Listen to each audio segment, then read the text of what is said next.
Hi everyone, Marika here with another card tutorial. Today's video is very Copic intensive. It is part of the Make It Crafty coloring challenge, which this month is Spring Skies. I am just inspirational, but I do implore, come on, jump over, play with us. You can win stuff. And coloring spring skies isn't that hard. It's fun also. It's super fun.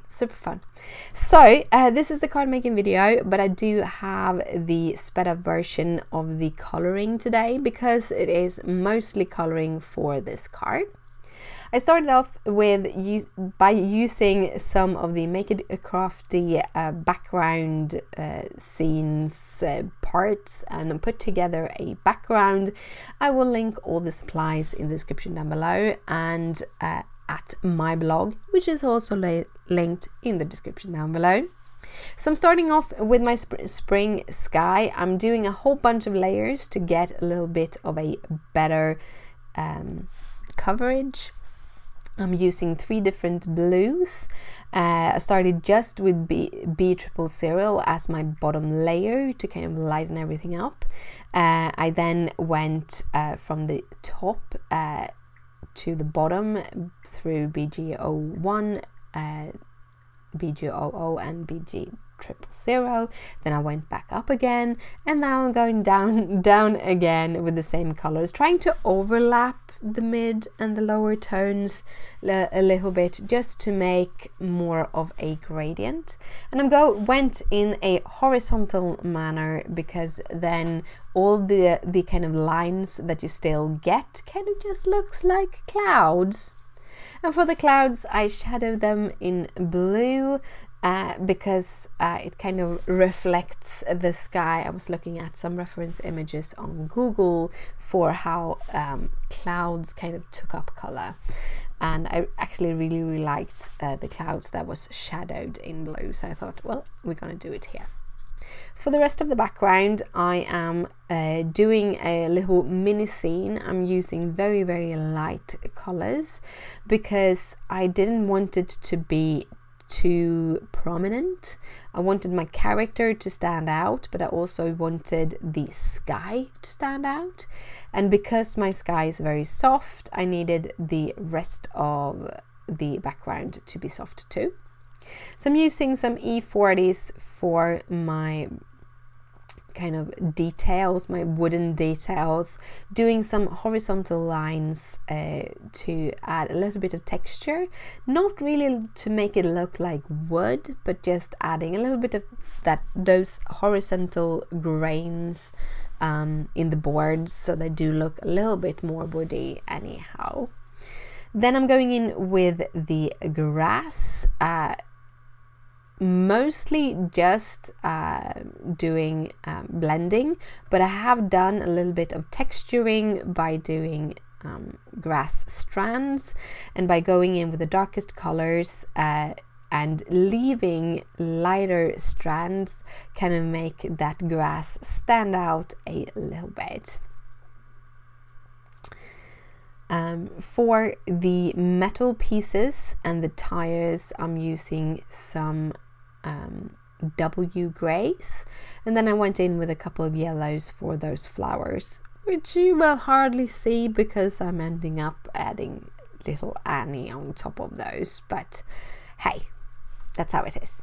For Annie, I'm going in with my traditional kind of color scheme, and I'm starting by mapping out her shadows in my E000, but in the end I never end up using E000 as my lightest color as I usually do, because I kind of got into the zone and kind of forgot what I was doing and just ended up coloring over everything with the E00, which I kind of liked anyhow because I really liked that she had a little bit of color.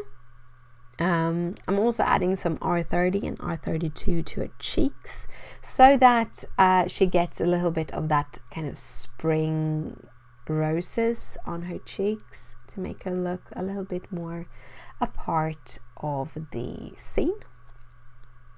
For her eyes, I'm actually not doing black pupils.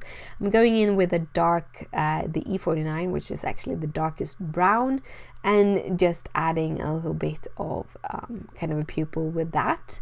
Then, so her eyes actually end up being a little bit softer. For her hair, I'm doing my absolute favorite red combination, which is E18, E08, YR18 and YR16. Oh look, trying to remember which color I was using. This is my favorite color scheme because you get that kind of orangey red, but you still get those deep reddish browns to kind of balance the hair a little bit. Also, you usually don't have to do more than one layer with these colors because they blend beautifully and they do have enough contrast. But if you want more contrast, I would just go in with the same colors a second time, because the darker colors, because of they have more pigment, they will on the second time around look more dark. While because of the lighter colors, they layer, when you layer the pigment, it will be much less pigment than the darker colors, so you will get more depth by going over with the colors a second time around.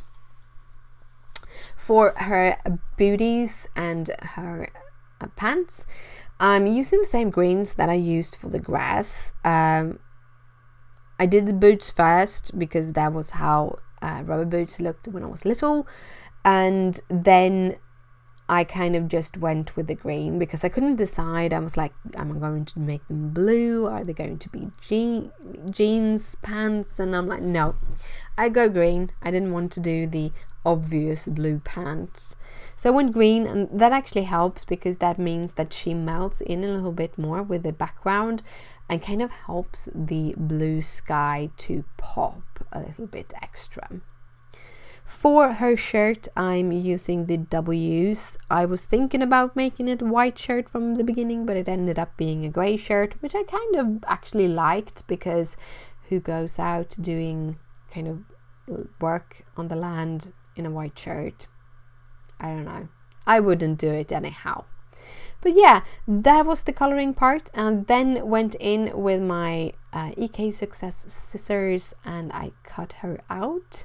The tip is to move the paper and not the scissors, and also do a rough cut as I did here, because that will make that you have less material you cutting off, and therefore you won't kind of get stuck with your scissors as much as possible. And I'm also cutting off small pieces all the time, just to not have to deal with that. I then cutting down this piece. I have printed it to fit an A2 card base, so I'm doing it 5.5 tall, but I'm also cutting it down to be a little not as wide as an A2 card base, so I'm cutting it to 3 3/4. Then I'm cutting off some my favorite things, cardstock, this beautiful really deep brown, and I'm cutting actually down small strips. It is 5.5 long, and then I'm just doing strips. This is a way to save cardstock. If you want to do a mat like this but you don't want to use up all your cardstock, you can always just make strips that you adhere at the back side.